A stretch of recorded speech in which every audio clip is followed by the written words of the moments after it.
Hi guys, and welcome back to my channel. Again, this is the Tarantula YouTuber guide series. So this series I have Tatiana's tiny zoo.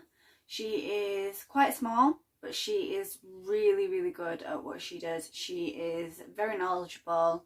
She has reptiles as well, so she doesn't just do inverts. So go check her out and give her a sub and a like. So she just actually got knocked out of Fatal Fangs, so yeah, but she did so well to go so far, so well done, and I'm sorry that you got knocked out. So yeah, this week is from Tatiana, and I will leave the video to her and I will come back at the end. Hey, what's up you guys? I'm Tatiana. I'm sitting in front of my invert shelf in my reptile room, and this is my tiny zoo. If you like reptile content, tarantula content, or enclosure builds, definitely consider checking out my channel. Before starting this video, I'd like to give a big shout out and thank you to Ebbs for giving me the opportunity to be part of her YouTuber Tarantula series. This is a really awesome and unique opportunity, and I'm really excited to share my favorite tarantula with you. So let's get right into the questions.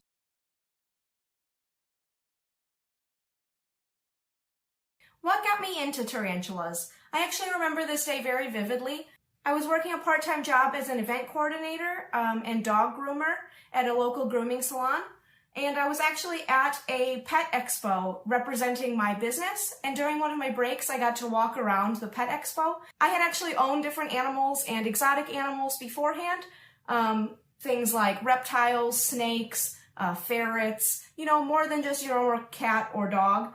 But as I was walking around, there was a stand that was letting you hold tarantulas, and it was something that I had originally been very fearful of, but I decided I was going to give it a try. And I held this tarantula during a break at this expo, and that was it. I was sold. I went home, I started looking up tarantulas, how to care for them, how to keep them, and it kind of spiraled from there.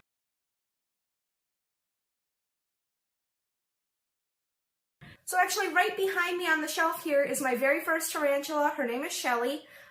This is the first tarantula I ever purchased about 4 or 5 years ago.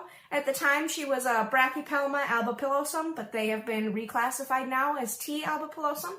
So after I got her, I got my D. vagans, and then it just kept going downhill, or I guess you could say uphill from there. I got a whole bunch of tarantulas after that, and I'm still acquiring more. I've got tiny slings, I've got scorplings, things like that.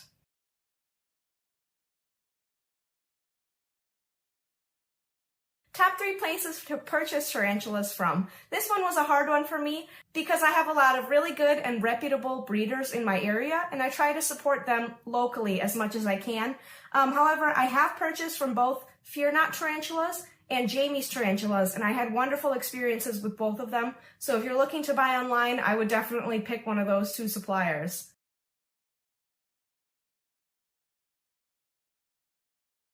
An interesting fact about myself, I actually graduated from university a couple years ago with a degree in conservation and environmental sciences. I'm really passionate about nature, about wildlife, and about conserving our natural communities that we have, especially ones that are threatened or endangered. I actually got a new job in my field recently. A couple weeks ago I started a new job as a science educator for a local nature center in my area. And I will hopefully get to be interacting with kids as soon as the pandemic is over, but I'll get to teach them all about wildlife, all about native plants and animals, and hopefully I can convince them that snakes, reptiles, frogs, tarantulas, and things like that aren't so scary. But enough about me, let's get right into talking about my favorite tarantula.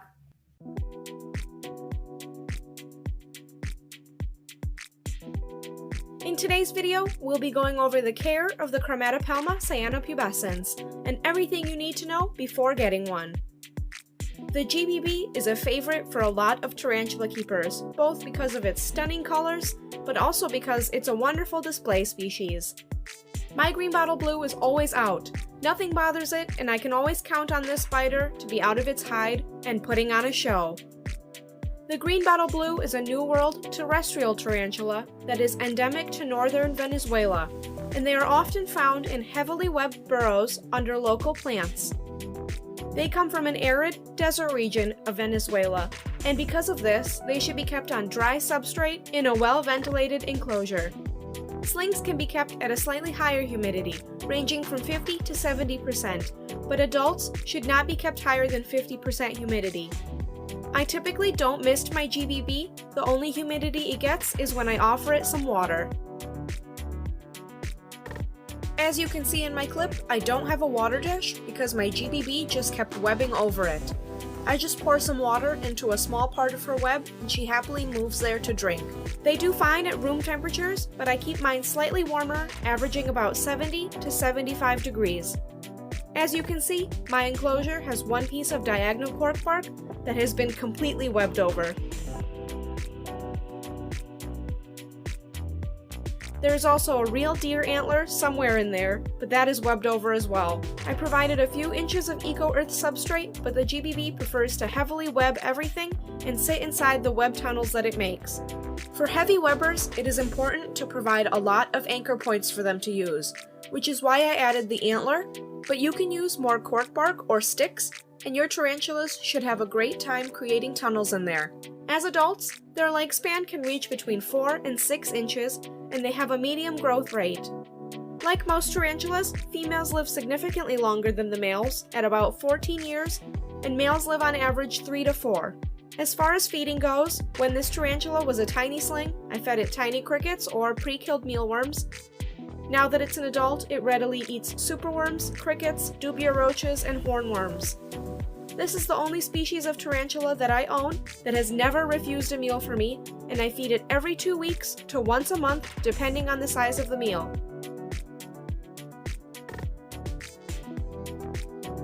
These tarantulas are known to be very fast and skittish. The way they can dart very quickly might make beginner keepers a little bit nervous around them. However, they are not reclusive, they do like to stay out in the open, and when they do get scared, they will dart straight into their web tunnels instead of flailing around like other tarantulas or becoming aggressive.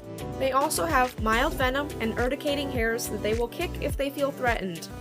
Although my GBB personally has never been a hair kicker, I have heard stories of this species kicking at almost any disturbance.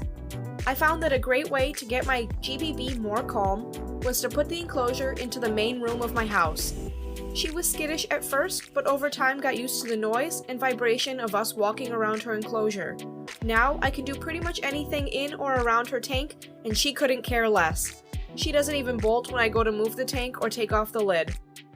As long as you're comfortable with a tarantula that has potential to move very quickly, or if you're looking for a display-only species, I think this is a great tarantula for beginners. My camera definitely doesn't do this species justice. The orange color is pretty accurate, but the blue just doesn't get picked up as well. So I guess you'll just have to go out and get one of your own if you want to see the true colors of this species. So, that is her GBB. As we all know, I have one as well, and I love them so much. It was actually one of Sidex's first tarantulas, and just the webbing just blew my mind. But yeah, so I personally love a GBB, and I know quite a lot of people do as well. So yeah, again, if you haven't checked her out, go check her out and give her a sub and a like, and I will link her channel and her Instagram and everything down below. So yeah, again, thank you for doing this, Tatiana, and thank you for all the information. It's great information. So there we go, it just shows how well she is with her knowledge. So yeah, thank you, and I will see you in the comments.